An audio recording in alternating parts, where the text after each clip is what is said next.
Good afternoon and welcome to Midday Prime. I'm Shubhendu Ghosh. In the next 1 hour, we bring you all the stories and updates from India and the world.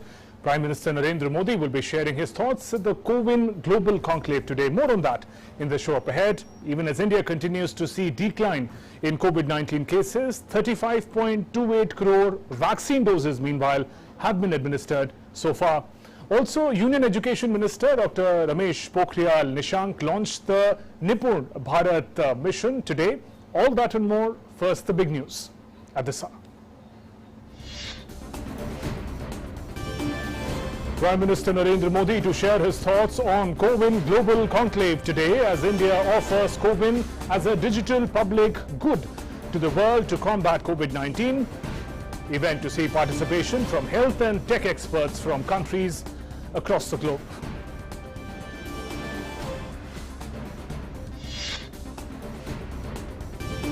Union Education Minister virtually launches National Initiative for Proficiency in Reading with Understanding and Numeracy today.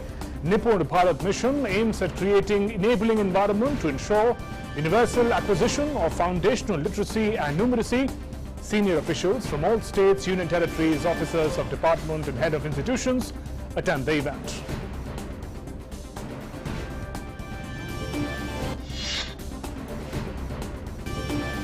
Central government readies 2 more central drug labs at Pune and Hyderabad for COVID vaccine testing. Move to support scaling up of vaccine development and manufacturing ecosystem in the country. COVID cases continue to decline as India reports 39,796 new cases in the last 24 hours. Daily recoveries continue to outnumber the daily new cases for the 53rd consecutive day. Recovery rate increases to 97.11%. Over 35 crore vaccine doses administered so far. States continue to unlock. CBI registers another case in Gomti riverfront scam, conducts searches at around 42 places in Uttar Pradesh, Rajasthan and West Bengal. Named accused include 173 private persons and 16 government officials. Former Maharashtra Home Minister Anil Deshmukh fails to appear before the ED for the 3rd time. Deshmukh faces serious charges of corruption and allegations of money laundering. Earlier also, he did not appear before the ED on 2 occasions.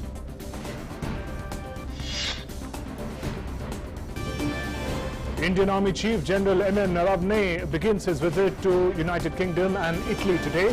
During the 4-day visit, Army Chief is scheduled to meet his counterparts and senior military leaders with an aim to enhance India's defence cooperation.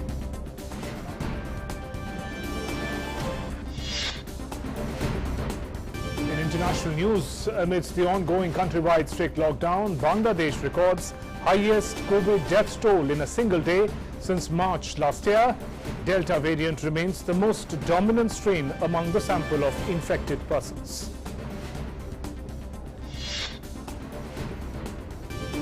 In sports, a second week of Wimbledon gets underway. Djokovic to face Christian Garin for the spot in quarterfinals, while Federer to play against Lorenzo Sonego today.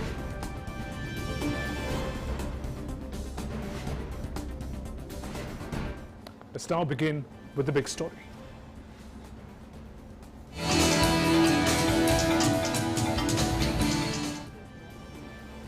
Prime Minister Narendra Modi will be sharing his thoughts at the COVID Global Conclave today as India offers COVID as a digital public good to the world to combat COVID-19. Here's more.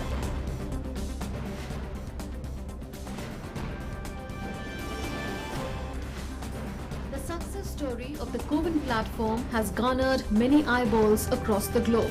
The platform has helped and enabled India's nationwide massive vaccination program.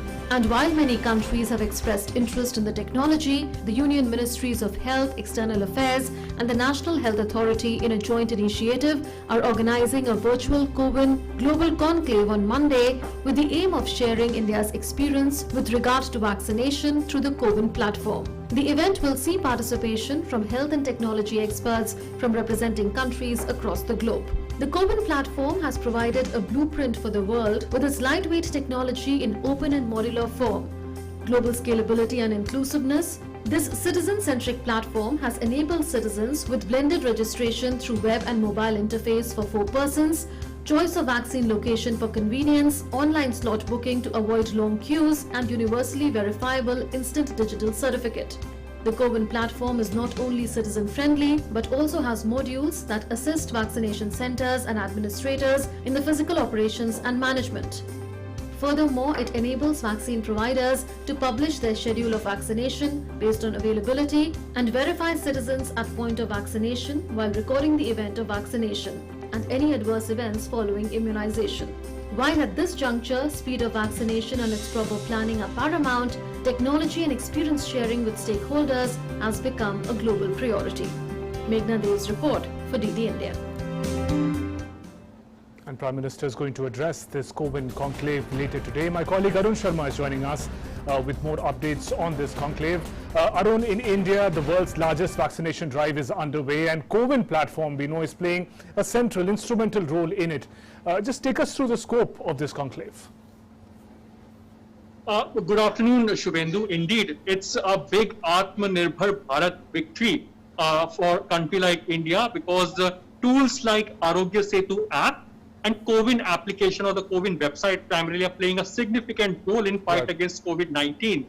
Now, India, we know this fact that Prime Minister Narendra Modi has already said this point that the open source code of this CoWIN platform will be made available to any country who are looking for, a vaccination drive in their country and they want to use this software or website. Now, close to 50 countries, more than 50 countries primarily, that includes Canada, Mexico, Panama, Iraq for that matter, Vietnam for that matter, UAE for that matter, various African countries for that matter, they have shown interest as far as India's CoWIN platform is concerned. Now, we know this fact, Shubhendu, there are 3 stages as far as CoWIN platform is concerned. Number 1, registration. Number 2, scheduling for vaccination. And number 3, certification. Now, the best part of this software or application is that everything is cloud-based. You can access your certificate, you can do scheduling from anywhere in the world. And that's the reason why India is offering it this free source code to all the countries. Offering free source code means any country or anybody can use this software or this website according to the requirement of their own country. And we know this fact that during the fight against COVID-19, the Arogya Setu app primarily played a significant role in testing, primarily in tracing primarily as to how can the COVID patients can be traced. So tracing, as far as tracing tool is concerned, Arogya Setu played a significant role. Now, when it comes to vaccination part, CoWIN platform is considered to be the backbone of India's vaccination drive. We know this fact that daily, close to 4 million or to 5 million people are getting vaccinated in a country like India. India is a massive country of a population size of close to 130 crore. So when a software is tested in country size like India, it is going to be successful in any country, be it Canada, Mexico, because the various countries are approaching India for having this free source code. Now, India could have earned millions of dollars by selling this application, but yes, India is giving it free source code to all the countries. So this is a collaborative approach and a cooperative approach from India's side. And when Prime Minister Narendra Modi addresses today's global CoWIN platform event, it is going to be very much significant. Right, Arun, we also understand that many parts of the world, the vaccine drive is yet to pick up pace, especially, for instance, if we talk about countries in Africa. So inventing or creating a platform like this from scratch would be a major task, both in terms of investment and technical know-how. So very crucial intervention for developing countries to perhaps learn from India's best practice. Absolutely, Shubhendu. And as I mentioned earlier, now open source code is something that you can develop because the source is already there, the software is already there. You can do modifications according to the requirement of your country. So now there are various developing countries who are looking forward, for a software or a platform where a vaccination drive can start through or which can be executed. Now, as far as CoWIN platform is concerned, number 1, it is very user-friendly. Number 2, it is very durable in nature because the CoWIN platform has been tested, because every day you can understand the fact, Shubhendu, close to 4 million people to 5 million people are getting vaccinated. More than 5 million people are registering on a daily basis.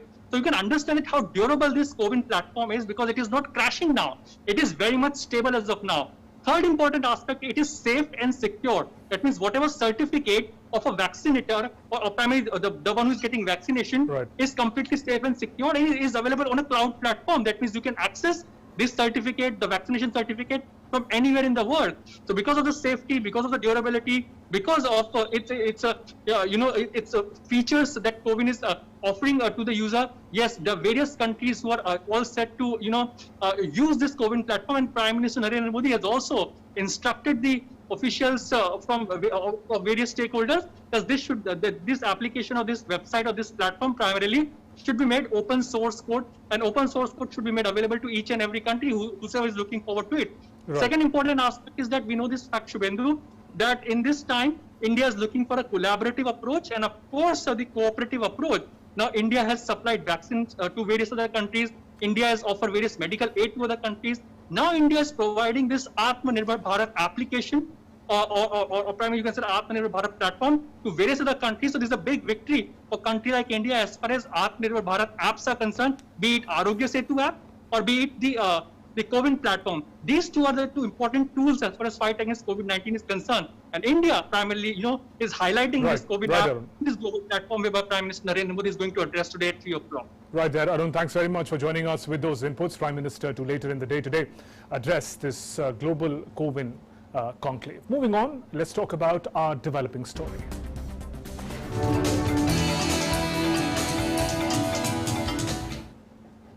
Union Education Minister Ramesh Pokhriyal Nishank today virtually launched the National Initiative for Proficiency in Reading and Understanding and Numeracy, that's Nipun Bharat Mission.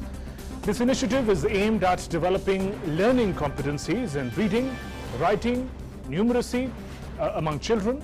While launching the Nipun Bharat, the minister said this initiative will prove to be a strong pillar of new education policy.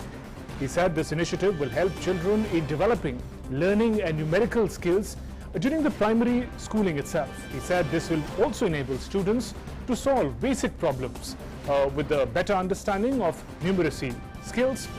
The launch of Nipun Bharat marks an important step undertaken by Department of School Education and Literacy among a series of measures taken for implementation of the National Education Policy 2020. In fact, a short video, anthem, implementation guidelines on Nipun Bharat were also launched during this program. Senior officers from School Education Department across states and union territories, senior officials of the Department of Heads of Institutions attended this event.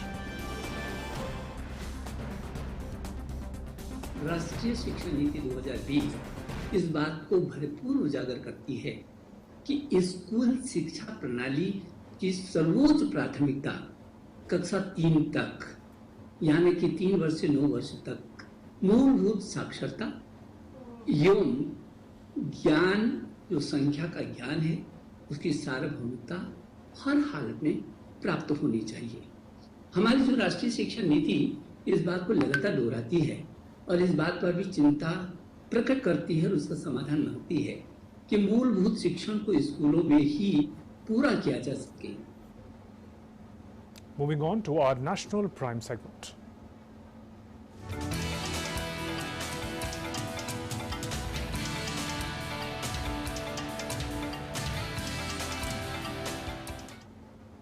Former Maharashtra Home Minister Anil Deshmukh, who has been charged with several corruption-related cases and allegations of money laundering, did not appear in the Enforcement Directorate office for the third time today.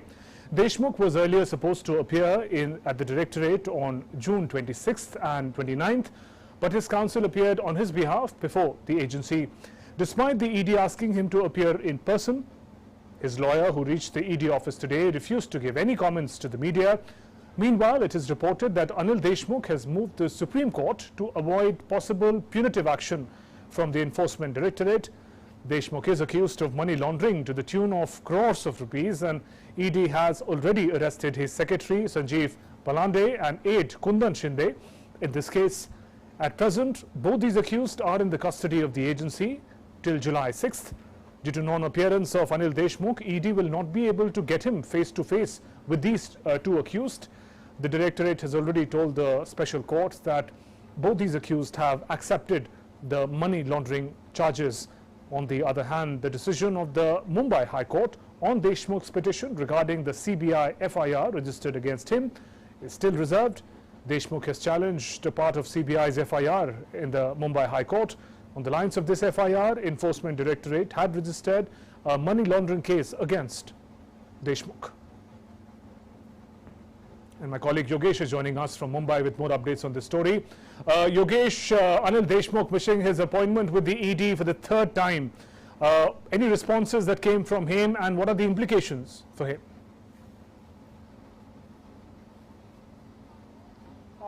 That's right, Subhendu. Just a couple of minutes back, his advocate had just left us from the ED office. Reportedly, he has submitted all the documents, and also we know that earlier Anil Deshmukh has written a letter to the Enforcement Directorate giving a comprehensive explanation of why he is not able to attend before the agency. Just importantly, let me find out 3 or 4 points from that letter. The first important points that Anil Deshmukh has raised in the letter is that he is saying that the documents that are required by to go through the details of the case filed against him, it is still has still not been given to Anil Deshmukh, and that is the reason he is not able to produce himself before the agency. Second thing, he has given reference of his ill health and said that he would prefer to be questioned through virtual mode, audio video visuals, instead of appearing physically before the agency. And also third thing, very importantly, he has said that since the day one it appears that the agency is a bit biased against Anil Deshmukh because the way the procedures have started against him. So these are some important points from the letter. Now what happened today, his lawyer, like previous two summons, we know that 26th and 29th his advocate appeared before the agency, and today also his advocate appeared before the agency and asked for exemption. Now his advocate, after coming out from the ED office, has said to the media that exemption have been granted. Now it is in fact yet to be verified by the Enforcement Directorate whether exemption has been given or not. Also one important thing, tomorrow Hrishikesh Deshmukh is expected to appear before the agency because this is the first time Hrishikesh Deshmukh has been summoned by the agency in this case. Now it remains to be seen whether Anil Deshmukh's son Hrishikesh Deshmukh appears tomorrow or not. Also more importantly, tomorrow the ED custody of all 2 accused that have been arrested so far by the agency, the personal secretary of Anil Deshmukh, Sanjeev Palande, and also Kundan Shinde. So these 2 accused, their ED custody is going to end tomorrow. So definitely ED will produce them in the court. Now it also remains to be seen whether ED seeks further demand of these 2 accused or just these accused are sent to the judicial custody. So these are the latest development in this case. Also on the other front, we know that Anil Deshmukh has also challenged, has also moved the Supreme Court in fact to get some respite from any coercive action, because earlier what we have seen last year when Pratap Sarnaik, one of the big leaders in Maharashtra, when he was going through the similar situation, he got respite from the Supreme Court. Now it cannot be said at this point in time whether Deshmukh will get respite or not, but definitely this will be a very important turn in this case if he doesn't get any respite from the Supreme Court. Right, Yogesh, thanks very much for joining us from Mumbai and bringing us up to speed on this case. Some more news from Maharashtra. Noisy scenes were witnessed in the Legislative Assembly on the alleged suicide of MPSC candidate Swapnil Lonkar, who had cleared the prelims and main exams and was waiting for the interviews. Leader of the opposition, Devendra Fadnavis, criticized the Maharashtra government on the functioning of Maharashtra Public Service Commission and demanded its overhauling. Besides, he also demanded a debate on the issue. Senior BJP legislator Sudhir Mungatiwar demanded 50 lakh rupees compensation to the next of kin. Responding to Fadnavis and Mungatiwar, Deputy Chief Minister Ajit Pawar said the state government will fill up all the vacant posts of MPSC by 31st of this month. And Maharashtra Bharatiya Janata Party President Chandrakant Patil reiterated Devendra Fadnavis's word on BJP and Shiv Sena not being enemies, but insisted it will not translate into both parties coming together to form a government again. जो कहा कि Shiv Sena BJP दुश्मन नहीं, ये तो 100% बराबर। इसका अर्थ यह नहीं होता कि दोनों मिलकर सरकार बनाएंगे।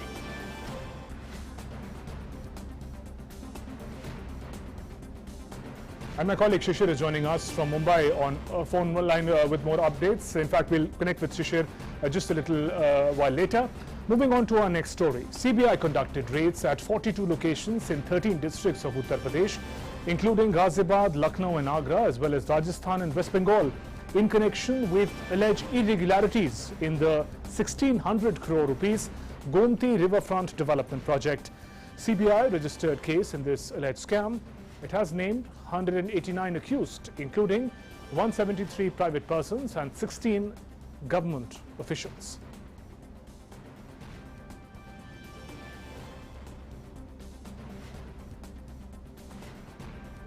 Now, in an effort to increase COVID-19 vaccine testing, 2 new additional labs have been set up by the government, one in Hyderabad and one in Pune, funded from the PM CARES Fund. The 2 new labs would help government to facilitate, expedite testing and the pre-release certification of vaccines. Currently, India has a central drugs lab at Kasauli, which is the national control lab for testing and pre-release certification for immunobiological meant for human use in India. Now the Department of Biotechnology, Ministry of Science and Tech, has set up 2 vaccine testing facilities in its autonomous research institutes, National Center for Cell Science, Pune, and National Institute of Animal Biotechnology, Hyderabad, as Central Drug Lab for batch testing and quality control of vaccines. With generous support from PM CARES Fund Trust in a very short span of time, both these institutions, through relentless efforts, have set up state-of-the-art modern facilities for this purpose. The facilities are expected to test approximately 60 batches of vaccines per month. Facilities are geared up to test the existing COVID-19 vaccines and other newer COVID-19 vaccines as well, as per the demand of the nation. This will not only expedite the vaccine manufacturing and supply, but also logistically convenient, considering that both Pune and Hyderabad are the 2 vaccine manufacturing hubs as well. Let's look at some COVID-related updates from across the country. India continues to see decline in COVID-19 cases. The country has registered 35.28 crore vaccine doses that have been administered so far under nationwide vaccination drive. 39,796 daily new cases have been recorded in the last 24 hours. India's active caseload then has declined to 4,82,071. With this, the active cases now constitute about 1.58% of the total cases. Over 2.97 crore recoveries from COVID have been recorded so far across the country, of which 42,352 lakh patients recovered during the last 24 hours. With this, daily recoveries continue to outnumber the daily new cases for the 53rd consecutive day. Also, recovery rate has increased to over 97%. Weekly positive rate continues to remain below 5% and currently stands at 2.40%. Daily positivity rate also remains less than 5% for 10 consecutive days. Now it stands at 3.48%. Testing capacity substantially has been ramped up. Over 41 crore tests have been conducted so far.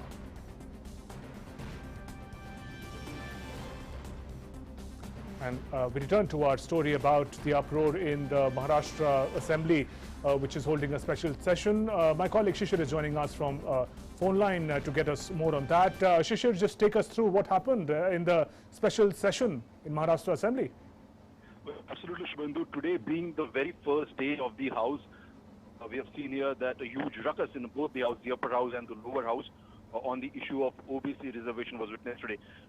You know, both the houses have been adjourned several for the issue here, but especially in the assembly session just a couple of hours back, Minister Chhagan Bhujbal have actually moved a government resolution actually in the State Assembly, and proposing a center to provide the empirical data on the resolution here, and that resolution was passed by voice vote here.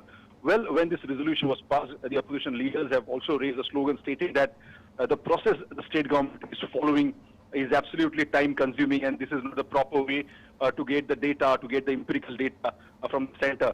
The opposition leader Devendra Fadnavis has clearly stated that the state government has to ask the State Backward Commission to collect the empirical data, and based on that, the case can be filed in the Supreme Court they can further go ahead for the OBC reservation. That was the path which was the opposition leader was suggesting.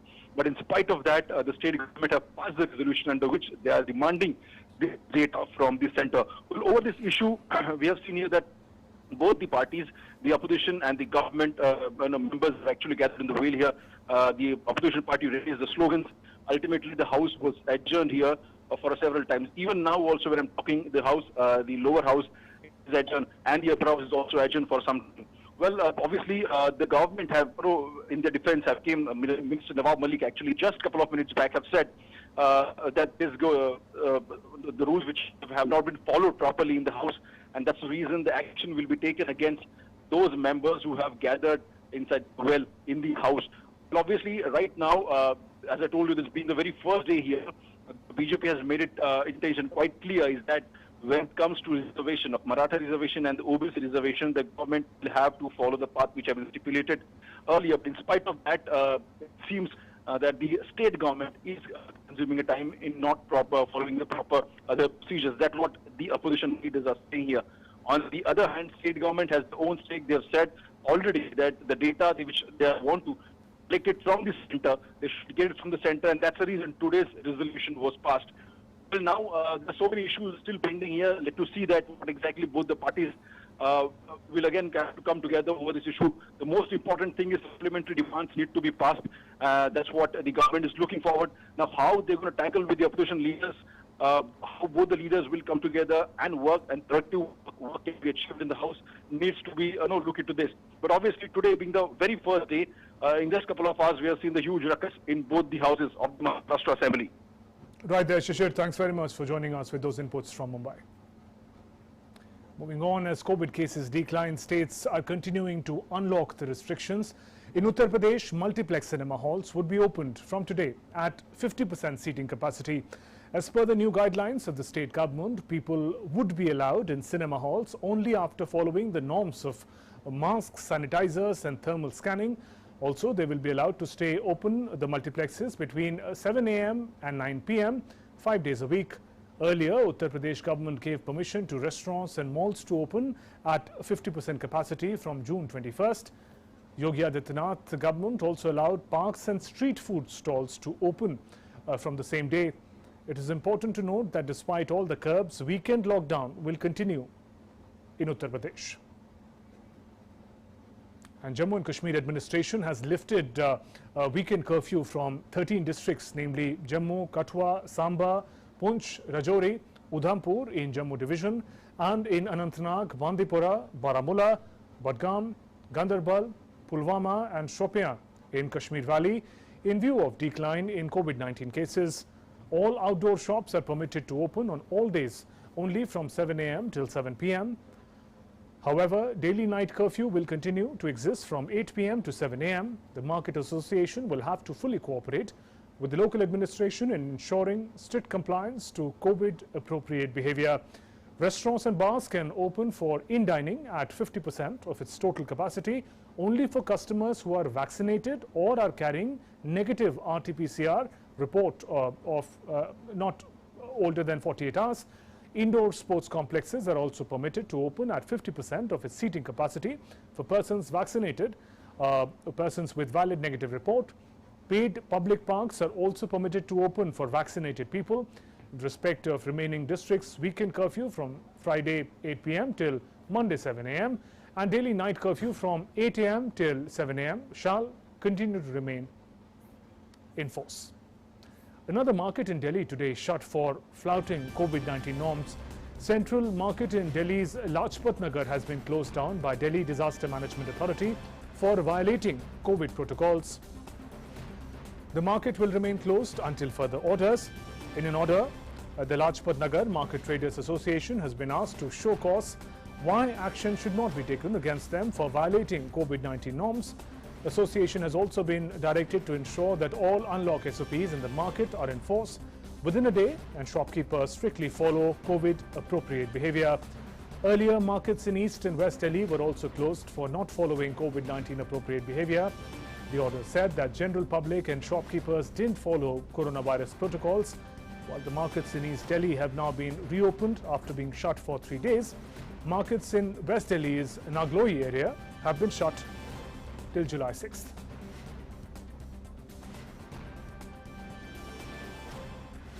Now, in line with Delhi's Disaster Management Authority order, stadiums and sports complexes have reopened from today. However, no spectator will be allowed. In a fresh order issued on Sunday, Delhi government allowed stadium and sports complexes to open without spectators as the city will enter another phase of unlock process.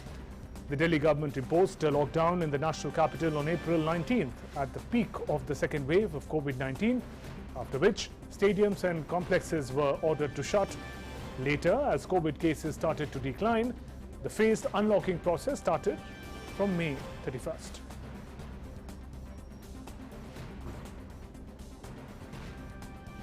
Now, as COVID-19 infections decline across Karnataka, several curbs have also been eased in the state capital from this morning.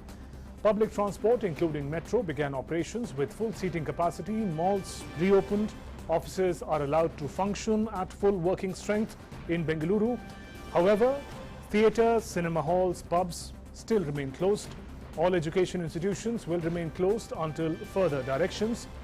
Easing existing restrictions on weddings and other family functions, the government has allowed up to 100 guests for such events.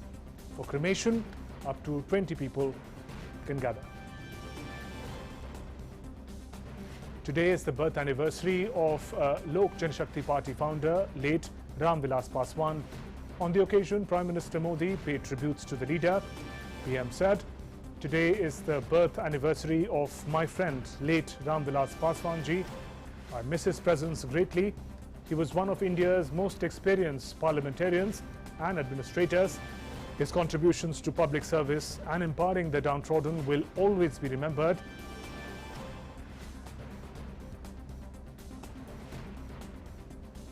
That's a message that Prime Minister sent for late Ram Vilas Paswan. Defence Minister Rajnath Singh today visited Haridham in Kanpur, Uttar Pradesh. He met Swami Asagananda Saraswati and took his blessings. Haridham Ashram is located at the shore of Bhagirathi River.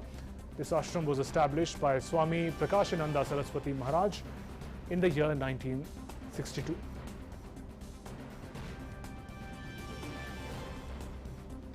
Information and Broadcasting Minister Prakash Javadekar today released a poster for the 52nd International Film Festival of India 2021 along with a booklet on IFFI's regulations. In a message, the minister informed about the release of the poster and the booklet.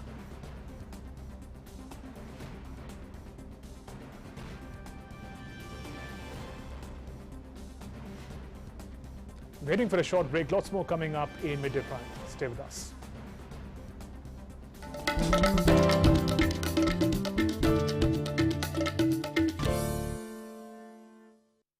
Namaste India. Namaste land.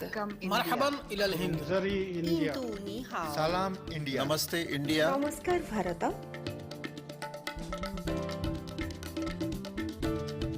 Mui Nous India. sommes land. Nahnu hunud. India. Ma Hindi Hasti. Mung Hindian. Salam Hindustan. We are India.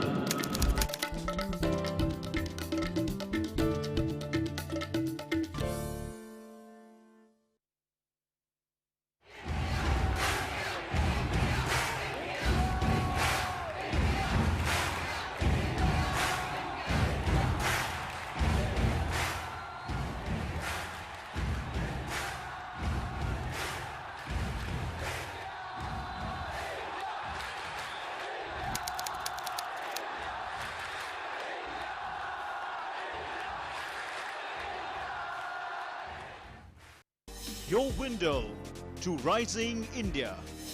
India's voice on global platforms. Latest news from India and around the world. In-depth analysis of global headlines. Watch DD India in your country. Available for downlink in all Southeast Asian countries. STTV broadcast is available through the satellite GSAT 17 at 93.5 degrees east. HDTV broadcast is available through the satellite GSAT 10 at 83 degrees east. For technical details, scan here. Switch to DD India now.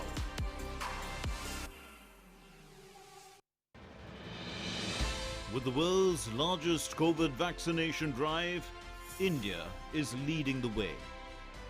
As the vaccine reaches every corner of the nation, do not forget the mantra, Dawai bhi, Kadai bhi. Let's continue our fight against COVID-19. Vaccination along with social distancing, sanitization and masks. Mask up, India! Put your mask on and cover your nose and be safe. Mask up, India.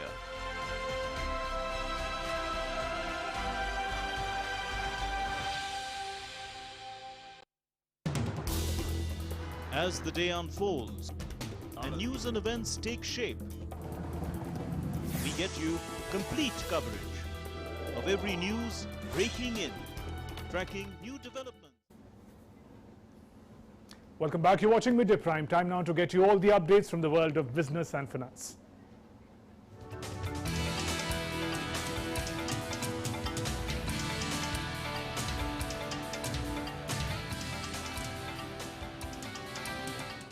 And my colleague Tanvi joins us for more. Thank you, Shubhendu. Up first in Business Prime, the domestic stock markets have gained good ground so far on Monday. The Sensex at the BSE had jumped 339 points, or 0.7%, to 52,837 in afternoon deals a short while ago. The Nifty at the National Stock Exchange had climbed 101 points, or 0.6%, to 15,823. In the broader market, the BSE Mid-Cap Index had added 0.3%, and the Small Cap Index had advanced 0.8%. The top index gainers are Hindalco, Larsen & Toubro, Gland Pharma and Eicher Motors with gains of between 1.4 and 2.3%. The top index losers are Tech Mahindra, BPCL, HDFC Life and Adani Ports with losses of between 0.5 and 0.8%. India's services PMI, that is Services Purchasing Managers Index, fell to 41.2 in June this year from 46.4 in the month of May. According to data from IHS Markit, contraction in services PMI in June is the fastest rate of reduction since July 2020. Well, contraction in Purchasing Managing Index, it suggests below 50 suggests contraction and above 50 it suggests expansion. So during the month composite PMI had also come down to 48.1 in May. Given the current COVID-19 situation in India, it was expected that the service sector would take a hit, but experts hope that this will improve in the coming months as output and employment are still sharp. Elsewhere in Asia, most key Asian markets were mixed on Monday, even as a US jobs report signaled that the economic recovery remained intact but did not yet warrant any immediate withdrawal of US Federal Reserve stimulus. US non-farm payrolls increased by a bigger than expected 850,000 jobs last month, but the employment rate unexpectedly ticked up to 5.9% from 5.8%. So MSCI's broadest index of Asia-Pacific shares outside Japan rose 0.3%. China's Shanghai Composite Index added 0.4%. And South Korea's Kospi moved up 0.4%. But Japan's Nikkei 225 index fell 0.6% following a surge in COVID-19 infections in Tokyo. And Hang Seng index lost 0.7%. Back home at the Forex market, interbank foreign exchange market, the rupee had strengthened a good 26 paise against the dollar in early trade on Monday, tracking firm domestic equity markets. Later, the rupee had appreciated again a good 39 paise to 74 rupees 34 paise against the dollar in afternoon deals a short while ago. At the multi-commodity exchange, gold had gained 75 rupees to 47,360 rupees per 10 grams. Silver had added 208 rupees to 70,396 rupees per kilo.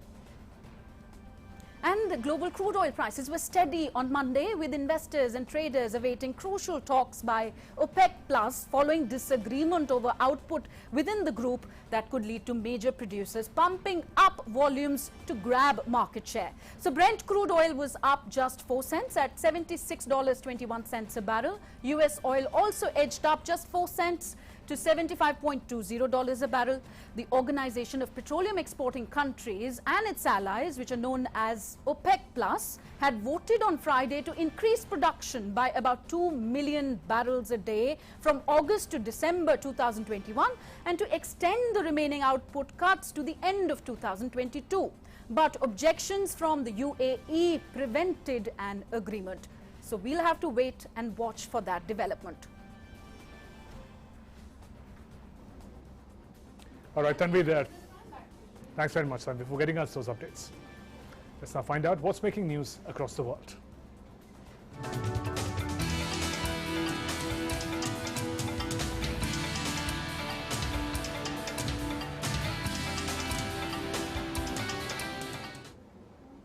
Now, the COVID-19 pandemic has exposed structural deficiencies in global supply chains, and the Quad, comprising India, United States, Japan and Australia, want to repair these broken supply chains. Indian ambassador to the United States, Taranjit Sandhu, spoke exclusively to DD India. Take a listen to excerpts from this interview. Demonstrated the vulnerability of supply chains, and what it has indicated is that over-reliance on one geography for basic equipment and goods, including PPEs, testing kits, etc., is not a sound policy. And therefore, we have been engaging the US side, underlining that India is a reliable alternative, and India's recent reforms in FDI, including our PLIs in 14 sectors, are playing a very significant part. And in this, I'd like to underline that the Prime Minister himself has taken the initiative and spoken about to several prospective investors, including sovereign funds in the US, to encourage them to invest in India. And you can watch the full interview with Ambassador Taranjit Sandhu at 8 p.m. tonight on DD India. And Australia's New South Wales today said the next 2 days would be absolutely critical in deciding whether a 2-week anti-coronavirus lockdown in Sydney, set to end on July 9th, will have to be extended amid rising Delta variant cases. With more than 5 million Sydney residents under strict stay-at-home orders, total infections in the latest outbreak have topped 300. NSW reported 35 locally acquired cases on Monday, matching the biggest daily rise in infections so far this year, recorded a couple of days ago. The fast-moving Delta strain, listed as one of the 4 variants of principal concern by World Health Organization, has stoked fears of a significant outbreak in Australia amid a sluggish inoculation drive. Less than 10% of Australia's adult population of just over 20.6 million so far have been fully vaccinated, while more than 30% have had received at least their first dose. Meanwhile, drone footage shows Sydney's eastern suburbs beach areas midway through a 2-week lockdown imposed by New South Wales state government. The Great Sydney area entered a hard 2-week lockdown on June 26th as authorities tried to contain a fast-spreading outbreak of the highly infectious Delta coronavirus variant in Australia's largest city. And countrywide lockdown in Bangladesh is being implemented strictly across the country. Most of the cities and towns are shut. Police and armed forces are enforcing lockdown to control the spread of COVID-19 virus. In the midst of the continuing menace of COVID-19 pandemic, Bangladesh entered the 4th day of the countrywide strict lockdown on 4th July. Streets of Dhaka looked deserted with very few vehicles and people on the road. Most of the shops, except grocery and medical shops, were closed. People used rickshaws to commute and undertake the unavoidable works. The lockdown is being implemented strictly all across Bangladesh. Police and armed forces are patrolling the streets in aid of civil administration. They are urging people to stay home to control the spread of coronavirus. In the face of the pandemic, a successful lockdown in Bangladesh can be expected to slow down the spread of the COVID virus in the country. Rajesh Jha for Doordarshan News and All India Radio, Dhaka. And let's now bring you all the action from the world of sports.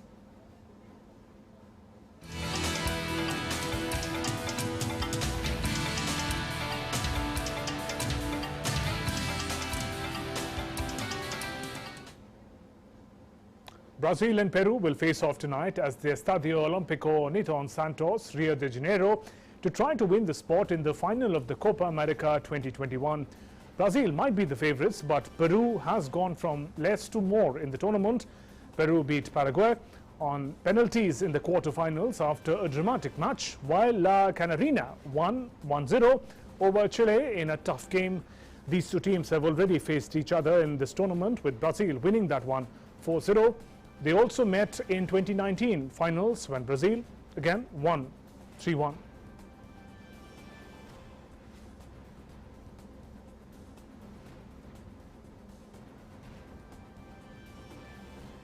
While in another semi-final, Argentina will face Colombia on 7th July.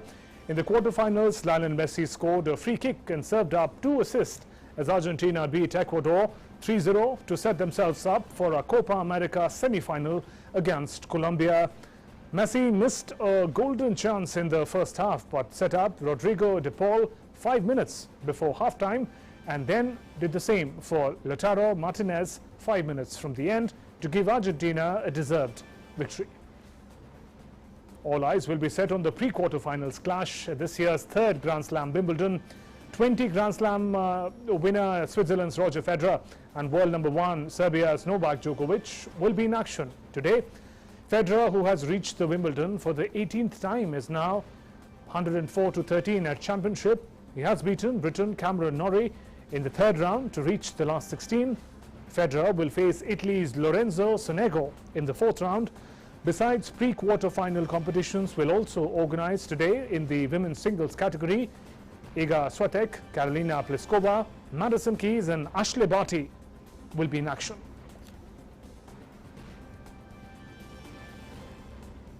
The Tokyo Olympics will be held from July 23rd to August 8th. The games were slated to be held last year, but it had to be postponed due to COVID pandemic. Team India is all set for the games, with more than 100 athletes achieving qualification so far across 18 sports.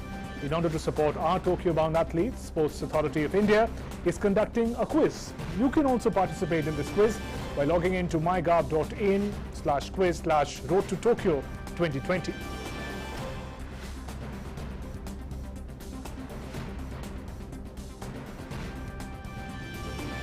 That's the web link you can use to participate in the quiz. Let's now find out what's in store in Life Prime today.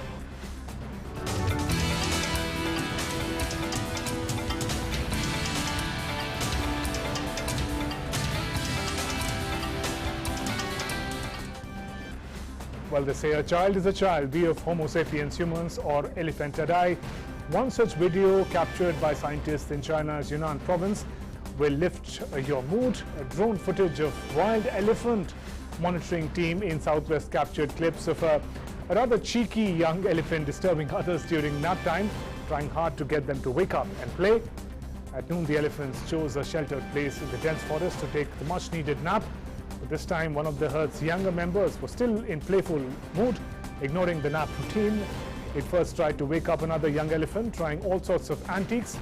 Following many failed attempts, it finally retired to the ground to take nap. With that, we conclude this edition of Midday Prime. News and updates continue after a short break.